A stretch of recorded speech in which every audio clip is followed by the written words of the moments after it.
Yo, what up guys? Kaba Cyber Credon Jr. at just sabis again and again and again for today. Hindi nyo maintindihan kasi rapper ako today. Anyway, kita nyo to?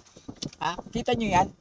Magre-react tayo sa isa sa malupit na writing advice ng nag-iisang idol ko. Ang walang iba, ang nanay ko sa Wattpad, ang nanay ko sa writing community. Hindi ko lang kung tinuring ba niya akong anak or hindi, pero okay. Yung author nito, kita nyo yan? Kita nyo yan? Yan, to my CV. Kita nyo yan? Yan, siya yung magano natin, siya yung re-react natin, no?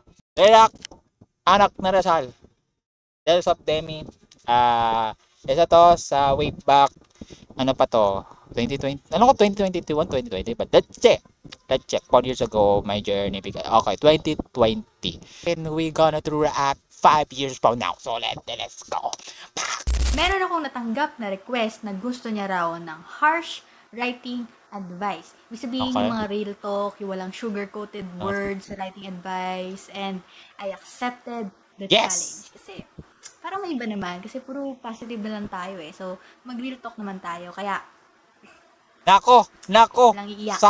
sasabakin niya tayo, no? Gaganin niya tayo.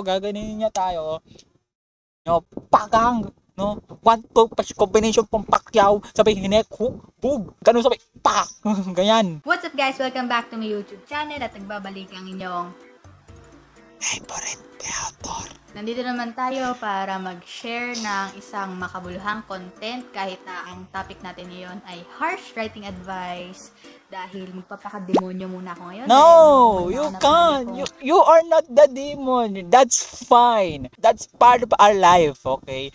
There's a good, not di naman sa demonyo. Kung demonyo, it is satanas ka na, si Lucifer, maniniwala ako. Pero no. Nag-isip ako ng mga pwedeng real talk writing advice na medyo mapanakit. Kaya ihanda nyo na yung sarili nyo na masaktan. Kaya sabi ko kanina walang iyakan tayo dito. Ang iyakan. Natatawa ako. Huwag ka matawa. Part yan ay gayahin mo si Roto Shore. Kumbaga, yan. Crazy wild shit. Why been happening 4 months for it? Which is the different, but you put the purpose melt with it. Try to roast me? That's cute.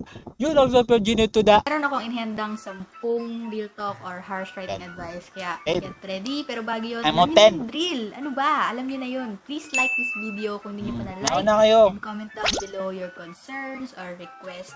And last, please subscribe to my YouTube channel. Don't forget to hit the bell to get you notified for the next video. Ano ba? Okay, ready na ako magpaka-demonyo. Tanggalin mo nga yan. Tanggalin mo yung ganyan. Di ka demons. Okay? Maliban lang kung Manchester United fan ka. Okay? Okay lang. Blue, Red Devils, fine. Pero, di ka demons. Okay? Unang real talk. Anong real talk? Hindi ka magaling. Kung feeling mo magaling ka, hindi ka magaling. Kasi mas maraming magaling sa'yo. Babackup ko yan. Hindi ka 99 overall. Ganon. I got negative aura. Siguro may time sa happy-happy ka sa pagsusulat mo, pero hindi mo nare-realize na mas marami pong magaling sa'yo kaysa sa genre na yung sinusulat mo. Kaya, please. Tama, please. Yun na yun? Best mo na yan? Yan na yan. Ito yung prime mo. Best mo na ba yan? Nasa prime ka na ba? This is your prime? Looks like prime hydration, fam. Ma'am, sir, nasa prime na ba kayo, sir? Ito na yung magaling nyo? Anyway, you are unique and you can't be anyone else, and that's why you have to improve dahil mas maraming magaling sa'yo. Tama. Ito talaga. Tapos, hindi tayo nag-start as 99 overall. Kung magaling ka na sa level 69, ihanda mo na sarili mo sa level 96. Okay? Gets mo? Pangalawa, Diyos ko, alam mo ba? Ang pangit ng una mong gawa. Ito, your first writing sucks. Like, dude. The dream match, yung unang story ko, sobrang, what the fuck? Yung tipong, pag binalikan mo yan after 5 years, yung like, ew! Di naman sa ew. But it's... Di naman sa ew. Yung tipong pagbalikan mo siya, parang mapapaisip mo na, bakit ako nagsulat ng ganito, sir? Ma'am, parang gusto mo mag-time travel at sasapalin mo yung sarili mo sarili mong, yung dating ikaw, yung tipong magta-time travel ako sa 2020, tapos ang gagawin ko, sasabihin ko ng You Boys Have No Life. Sa mga di alam ng You Boys Have No Life, ilalapag ko. You boys have no life! You don't do anything! You sit in your bedrooms all day, getting old, your life's withering away!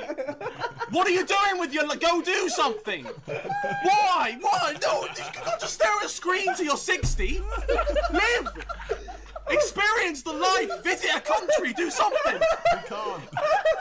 Do anything, bro! Go on a hike! Actually, okay, dahil lahat tayo, we suck at our first Yeah, we So, suck. cheers! Isulat mo lang kung ano mong gusto. Pakiba nila. Meron nga dyan na lumipas ng maraming taon, pero pakiramdam nila, ang ganda-ganda pa rin ng gawa nila. Maraming nagsasabi sa'yo na magaling ka. Maraming nagsasabi sa'yo na ang ganda ng pagsusulat mo. Pulol! Naniwala ka naman. Gusto ko yun. Ang ganda ng transition. Ulit. Ang ganda ng pagsusulat mo. Pulol. Naniwala ka naman. Wow, diba? Parang rock and shock connection. Papaniwala kayo sa mga comment na magaling. You're the best author that I ever read. You are the one GOAT. of the greatest and awesome. You are the GOAT. Woman in the sun. You are the LeBron James. You are the Michael Jordan. Hindi ka nga si LeBron James o Michael Jordan. Michael Jordan na nga dito in modern world. Alfaro Amino na. LeBron James nga doon sa sa panahon ni Jordan. Di gagaling. Di gagaling.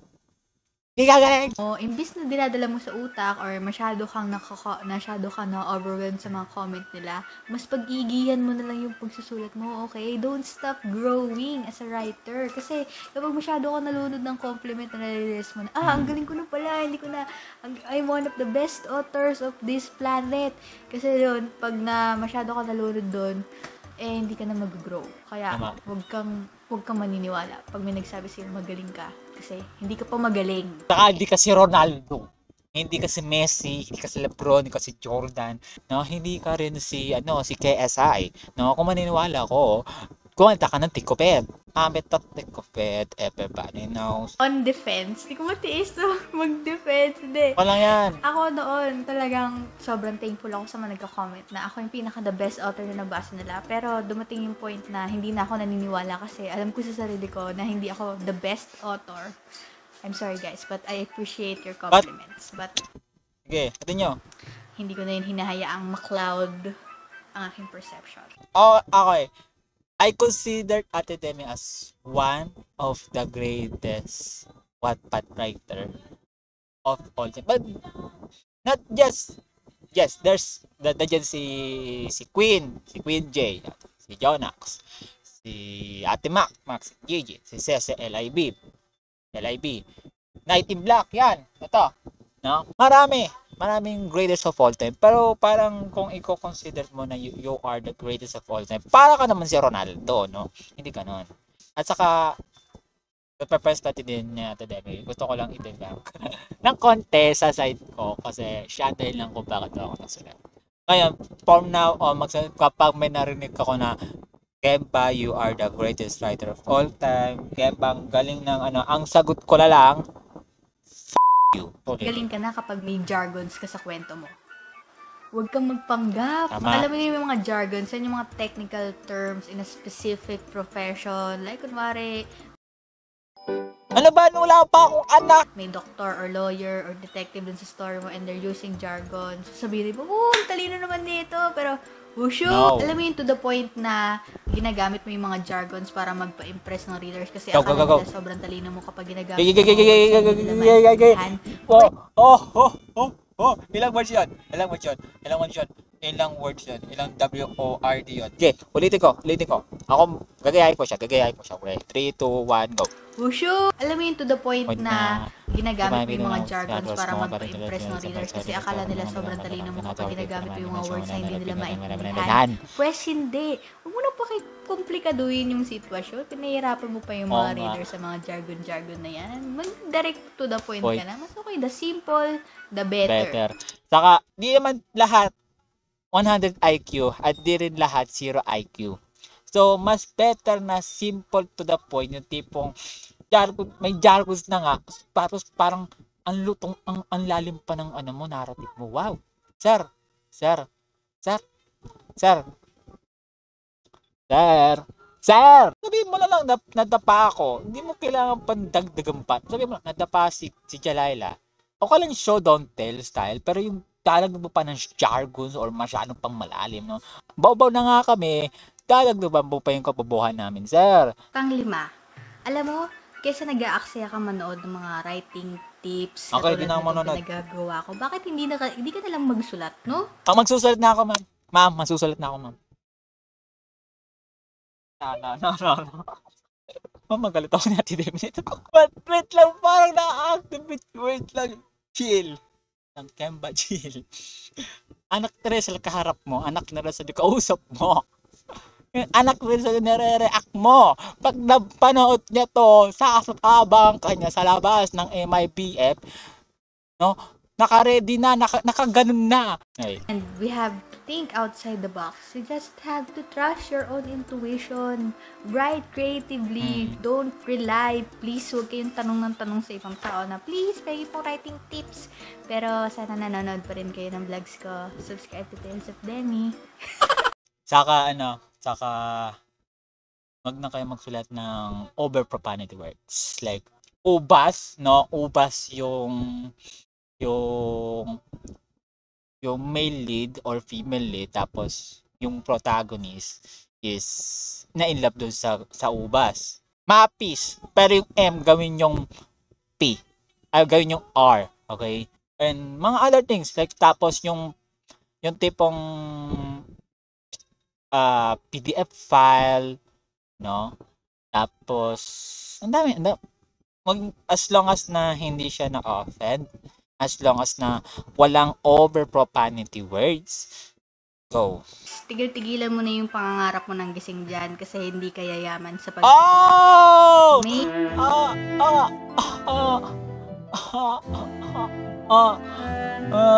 Mag-stream na lang tayo. Mag-YouTube na lang tayo, ma'am, sir. Wika ng mga matatanda. Magtrabaho ka. Maghanap ka ng trabaho. Magtayo ka ng business. No? Business-minded, no? Kahit monkey business. No? Pwede. Di matupad lahat ng pangarap mo sa pagiging isang manunulat. Hindi ka magiging katulad ni J.K. Rowling. Kaya nga, Paano ko ang pangarap ko gusto maging si Kayasay? From the screen to the ring to the bed to the king. Where's my crown? The sabling always drama whenever. kasi imbis na mangarap-ngarap ka dyan, gawin mo na lang yung kwento mo, isulat mo na lang yung kwento mo. Magsusulat na ako, Tigilan mo ma'am. na yung Ano? pag-wish-wish Oy, mo. oy, Someday, sinabi pa want ako? to be like this. Someday, want to be like that. Kasi hindi dadating yung someday na yun. Kung puro ka wish lang ng wish, pero wala ka namang sinusulat. Ano kaya yun? Gusto mo maging writer, may pangarap ka maging publisher. Hindi ka makatapos ng isang kwento. Ano ba naman yan? Oo nga. Tapos i-share ka pa, magsusulat ka pa. Sulatin mo pa yung outline. Tapos, ano nangyari, ma'am, sir? Nakatenga lang. Gumagano na lang yung outline mo doon. Gumaganito.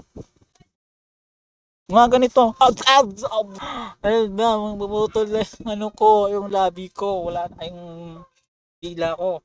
Yan lang. Okay pa naman. Magaganito na lang, oh.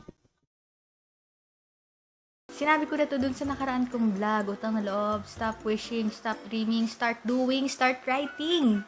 Diyos ko Lord. Number 7, mababaliw ka sa pagsusulat. To the point na mawawalan ka ng tulog, mawawalan ka ng jowa, isipin ng mga pamilya mo, nababaliw ka na. Tama. Dahil nga sineseryoso mo talaga yung pagsusulat, gusto mo maging katulad ni J.K. Rowling or ni Stephen King, hindi ka natutulog, hindi ka na kumakain, tapos yung tipong nami-miss out mo na yung social life mo, ayaw mo makipag-interact sa friends mo kasi wala namang katuturan yung ginagawa nila, gusto mo nila mag-focus sa sarili mo pagsusulat, kaya wala ka ng friends, wala ka na rin jowa. Walang jowa. Grabe naman ako. Grabe ko naman. No, Keba. Yung si tots mo. Or head. Lagi na ako natalo si Twitch. Pag alam, lost ko na ba to? Mabugbog talaga ako natin Demi sa labas. Wow, please, wag mo itong panoorin. Ate Demi, please.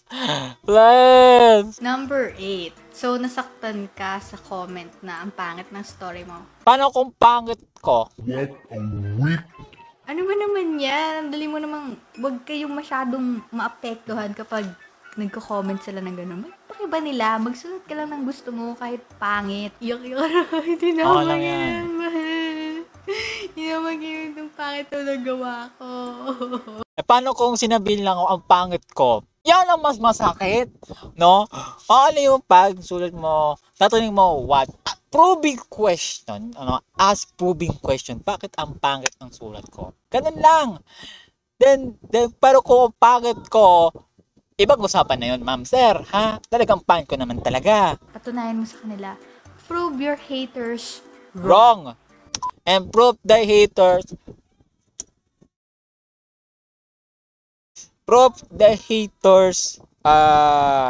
pwede nilang i-hate yung sarili nila. Gawin mo sila maging hypocrite. Maging hipokrito, basta gano'n. Gawin mong, kailangan mo ma-activate yung pagiging hipokrito nila. Ganon ang technique. Number 9. Huwag kang magmadali sa pagsusulat para maunahan yung kapwa mo writers. Hindi to karera, okay? Pagsusulat ng nobela. Wala tayo sa karera, hindi to racing game. You have pa time to write. Wag mong, pagkat buhay ka pa, wag mong mamadaliin. Back to academic. Kasi nga hinahabol mo. Kaya kasi nagmamadali kasi feeling mo mauubusan ka ng plot, maagawan ka ng plot. Like, hello, you are unique. Bakit ka natatakot na maagawan ng plot kapag naunahan ka ng iba? Ibig sabihin, kung may kaparehas kang plot, ibig sabihin, you're not good enough. I mean, you're not doing your best to be unique. You're still mediocre. You have to work on it. And don't complain. Don't freaking complain kapag meron kang kaparehas sa plot or naunahan ka ng iba. Ikaw mag-a-adjust, hindi mag-a-adjust ang mundo sa'yo. Hindi ka araw, okay? Kaya hindi iikot sa'yo ang planeta. Saka kung magko-complain ka, doon ka sa presinto, magpaliwanag. Try mo lang kunin wala pa sa Wattpad, isulat mo, common knowledge. No? common knowledge. Come on, fucking knowledge! Number 10, ito talaga, reality. Hindi lahat magugustuhan ang kwento mo. Dahil kanya-kanya ng taste ang tao at maaaring hindi nila gusto yung kwento mo. Kasi, pangit, ganun. Parang yung foods, no? Tipong ibigay mo yung Filipino style spaghetti sa Italians, no? Magtataka sila. May hotdog, may corned beef. Mas malala ako ibigay mo yung Hawaiian delight sa mga Italians, no? Sisigaw yan. So, kung hindi nila magustuhan yung kwento mo, anong gagawin mo? Iyak ka na lang. Iyak ka na lang na. Nga po, ma'am. Yung kwento ko, pinaghirapan ko yun. Isulat, i-conceptualize, tapos sabihin nila, hindi daw maganda, boring. Ano ba naman? Pero wala kang pake sa kung ano iisipin nila. At wala rin naman silang pake sa kung anong gusto mong isulat. Kaya, isulat mo na lang kung anong sulat. Kasi wala silang pake. Tama. Tapos, yayaman ba sila kapag nag-bash sila sa'yo? No. Not unless control. Kung politics style, which is mas bawal pa, mas parang ikakasira na yung pagkatao mo, no? They will never be a rich sa pagbabash. Kaka-drain. Parang yung mga pinagsasabi ko. Sa sarili ko lang din sinasabi. Ano yan, David? Parang anak ko lang. Kaka-drain. Lang, ulit. Ulit na sinasabi ko. Alang yan, anak.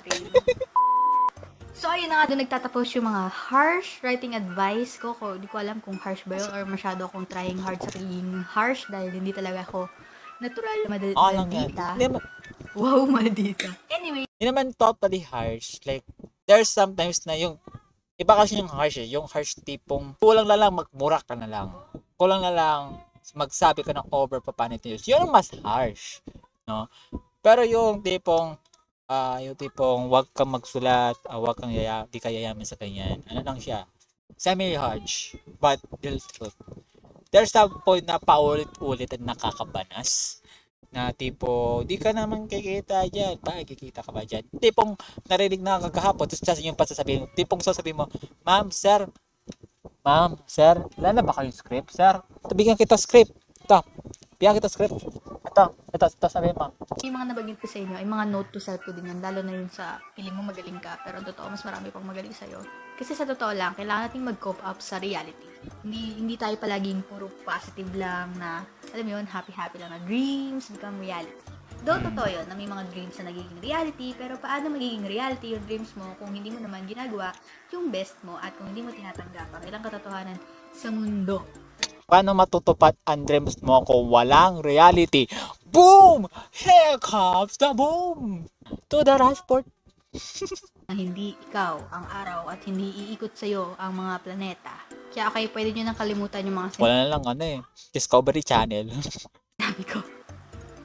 Ano yan? So ayun, nagpahinga lang talaga ako actually sa paggawa ng mga writing tutorial kasi nagsasawa na rin ako and baka nagsasawa na rin kayo. Hindi, never ako. Pero anyway, kung may suggestion kayo, just comment down below. And if you're not still liking, please naman, pakilike naman yung video na to. And last, subscribe na rin kayo guys. Ano ba naman? Okay. Charot-charot lang yung kanina. Huwag niyo masyadong dibdibin yun. So, Not charot. Not charot. Ano ba? this is your favorite writer again. And see you on my next vlog. Yay! Okay. And Ate Demi, wag mo akong bugbugin sa labas. Please, wag mo akong bugbugin sa labas. Popost ko ba to? Hindi, popost natin to. Matabang ako eh. Bata to, nakesa ito, kaya hindi ako bata.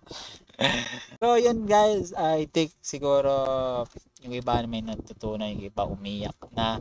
Pero wag kayong maiyak. Gusto kong sabihin, kapag sinabi na ako ng magaling, na Oh wow, Stanley, you are the greatest of all time. ang sagot ko na lang from now on ay walang iba kundi ay fuck. So now yun na magtatapos to video to at kung napanood nyo, so bisitahin to. Itong babaeng to. Yan. Okay, yun na magtatapos to video na. Huwag nyo kalimutan mag-like and subscribe. Kaya Backlit Junior nagmamaalam. Wow. Fun.